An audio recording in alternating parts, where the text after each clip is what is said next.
প্রকল্পের জনবল দিয়েই চলছে রাজবাড়ীর কালুখালী উপজেলা প্রাণী সম্পদ দপ্তর ও ভেটেরিনারি হাসপাতাল।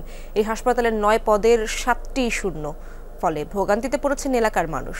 সংকট কাটিয়ে সেবার মান বাড়ানোর দাবি ভুক্তভোগীদের।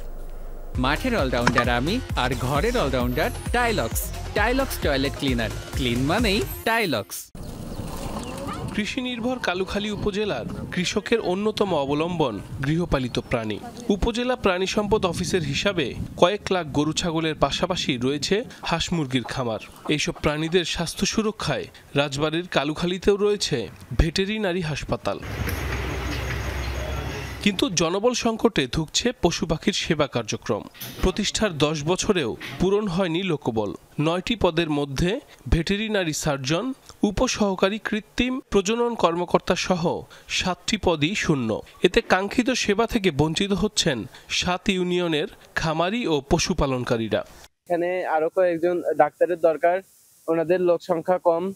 এখানে আমরা সেবা একটু কম পাই। তারা থাকে না, অনেক সময় যে ছাগল বেরিয়ে নিয়ে আসি, অনেক সময় দেখা যায় যে লোকজন নিয়ে আসার কারণে যে বোঝা দেখা যায় যে অনেক সময় বসে থাকা লাগে।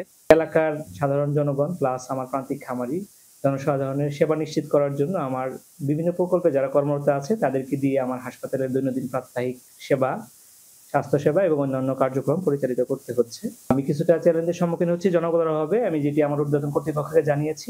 শূন্য পদে লোকবল নিয়োগের জন্য ঊর্ধ্বতন কর্মকর্তাদের দিকে তাকিয়ে জেলা অফিসার আমাদের পরিচালক ঢাকা বিভাগ মহোদয় এখানে পরিদর্শন করে গেছেন, তিনিও বিষয়টা অবগত আছেন। সিএসএফ নিয়োগে হবে, সে তখন ভেটেরিনারি সার্জনের পদটা আশা করি আমরা সেটা পূরণ করতেই পারবো। হাসপাতালে জনবল সংকট কাটিয়ে পশু পাখির সেবার মান বাড়ানোর দাবি ভুক্তভোগীদের। সাইফ আহমেদ, যমুনা নিউজ।